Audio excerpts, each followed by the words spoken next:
Om Shanti. Hello friends, आज के video में आप सभी का बहुत बहुत स्वागत है। आज हम आपसे चर्चा करेंगे संतुष्टता सर्वगुणों की रानी है। पिछली वीडियो में हमने चर्चा की थी साहस सर्वगुणों का राजा है। अब हम आपको बताना चाहेंगे कि संतुष्टता सर्वगुणों की रानी कैसे है। तो इसके बाद हम आपको दो कहानी के माध्यम से शुरू करेंगे कि संतुष्टता को कैसे सर्व गुणों की रानी कहा गया है। पहली कहानी है, एक समय की बात थी महाभारत काल में।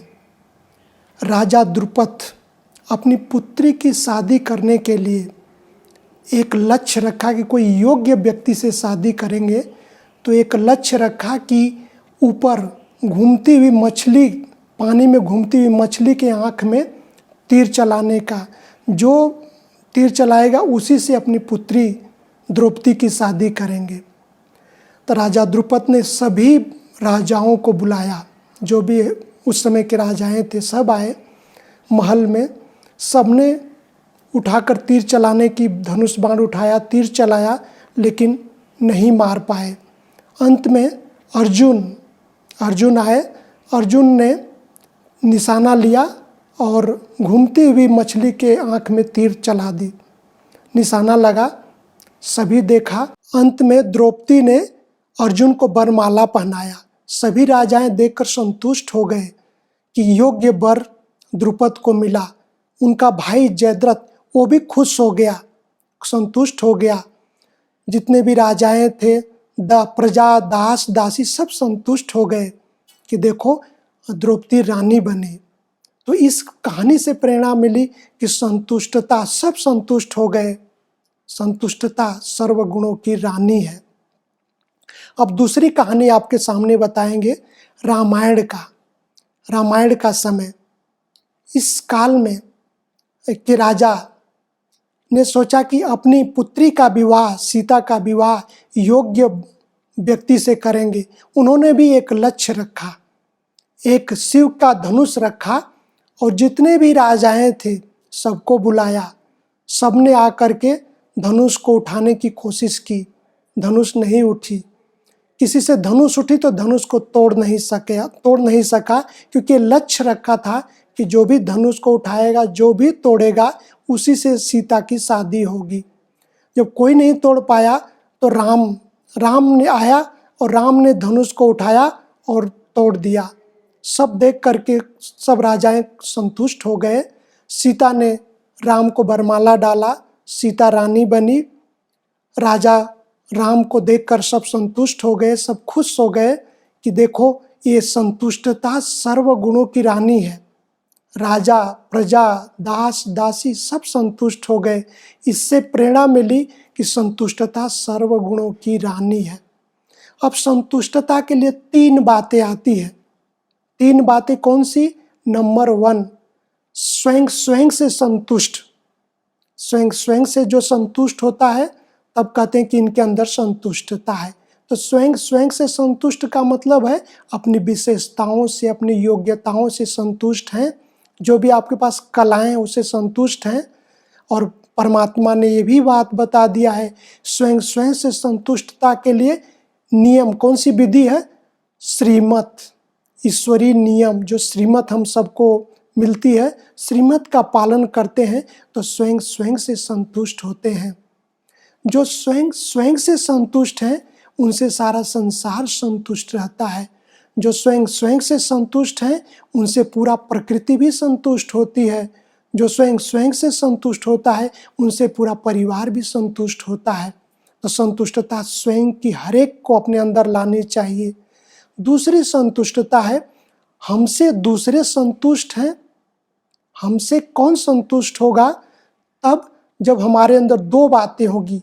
एक, रिस्पेक्ट, हमें छोटे बड़े सभी से सम्मान का व्यवहार हो, रिस्पेक्ट हो हर एक के लिए, तब दूसरे भी हमसे संतुष्ट होंगे। दूसरा, मीठा बोले, मधुर बोले, व्यवहार हमारा मीठा हो, तब दूसरे भी हमसे संतुष्ट होंगे। तीसरी बात, भगवान से संतुष्टता, भगवान भी हमसे संतुष्ट हो तो कैसे संतुष्ट होगा? भगवान भी हमसे संतुष्ट होगा तब जब हमारे अंदर सच्चाई सफाई होगी। इसलिए कहा जाता है परमात्मा सत्यम शिवम सुंदरम संतुष्ट होता है सच्चे दिल पर साहब राजी। तब जाकर के भगवान हमसे संतुष्ट होगा। और भगवान से संतुष्ट होने के लिए हमें दिल की सच्चाई सफाई हो। तो जो भगवान जिससे संतुष्ट है वो क्या होगा उसके अंदर? उसका जीवन खुशी में से रहेगा, खुशियों से भरपूर होगा। भगवान हमसे संतुष्ट है तो सारा संसार हमसे संतुष्ट होगा। भगवान हमसे संतुष्ट है तो सारा प्रकृति भी हमसे संतुष्ट रहेगी, पूरा परिवार संतुष्ट रहेगा। तो हमें तीनों चीज़ों की हमारे अंदर संतुष्टता हो। और एक बात बताएंगे कि संपूर्णता ही हमें विजय माला पहनाती है। जब हम संतुष्टता का गुण हमारे अंदर आते हैं तो हमारे अंदर धीरे धीरे संपूर्णता आने लगती है। यह गुण किसी किसी आत्माओं के पास होते हैं, लेकिन इसको अपने जीवन में धारण करना लाना है। स्वयं को भी संतुष्ट करने की कला लानी है, दूसरों को भी संतुष्ट करना है और भगवान से भी संतुष्टता का अपना गुण अपने अंदर लाना है। तब जाकर विजय माला पड़ेगी। और अगली बात बताएंगे कि संतुष्टता के लिए आज संसार में कहावत है, गोधन गज धन अनाज धन और रतन धन खान, जब आवे संतोष धन सब धन धूल समान। ये संसार में कहावत है। आखिर संतोष धन कैसे आएगा? आप सबको बताते हुए मुझे हर्ष हो रहा है। संतोष धन भी आएगा ईश्वरीय ज्ञान से। जितना हमारे अंदर ये आध्यात्मिक मूल्य शिक्षा थे जो हम आपको बता रहे हैं, ये एक एक मूल्य हम हमारे जीवन में धारण करेंगे तो हमारे अंदर संतुष्टता आएगी। तो ये सब संतोष धन भी हमें तब आएगा जब हमारे अंदर ईश्वरीय मूल्य शिक्षा हमारे अंदर आएगी। एक एक मूल्य अपने जीवन में धारण करते जाएंगे। मूल्य और आध्यात्मिक शिक्षा का ज्ञान हमें संतुष्टता की ओर लाएगा और संतोष धन हमें प्राप्त होगा। हम आपको 2 एग्जाम्पल देना चाहेंगे। हमारे ईश्वरीय विश्वविद्यालय के प्रजापिता ब्रह्मा बाबा, दादा लेखराज के नाम से जाने जाते थे। ब्रह्मा बाबा युग पुरुष आदि पिता, जो बेगरी पाठ था उसमें बेगरी पाठ चला, बेगरी पाठ में भी संतुष्ट रहे। सब उनके पास जो भी भाई बहन उनके साथ समर्पित थे सब संतुष्ट रहे।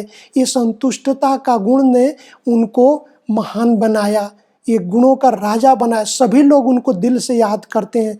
सब उस जो भी संस्था के लोग हैं उनको दिल से ब्रह्मा बाबा याद करते हैं। दूसरा एक एग्जाम्पल देना चाहेंगे। हमारे एक यज्ञ में उनके साथ ही एक यज्ञ में एक कुमार, जिसको विश्व किशोर भाऊ के नाम से जाना जाता था, वो बहुत संतुष्ट रहते थे। कैसे? जब भी उनको इधर उधर जाना होता था तो उनको कुछ नहीं सोचता था, 3 रोटी सूखी लेते थे, एक अचार का फाकी लेकर के चल देते थे इधर उधर ईश्वरीय सेवाओं में। तो कहा जाता था कि भाई विश्व किशोर भाव बहुत संतुष्ट थे। ऐसे हमारे भारत में कई ऐसे महान योगी आत्माएं हुई हैं जो इस संतुष्टता के द्वारा, अपने गुणों के द्वारा अपने जीवन को महान बनाया। हम अंत में यही कहना चाहेंगे, इस संतुष्टता जो सर्वगुणों की रानी, अपने जीवन में इस गुण को धारण करें, जिससे आपका जीवन अच्छा बनेगा, आपके साथ आपके परिवार का भी जीवन अच्छा बनेगा।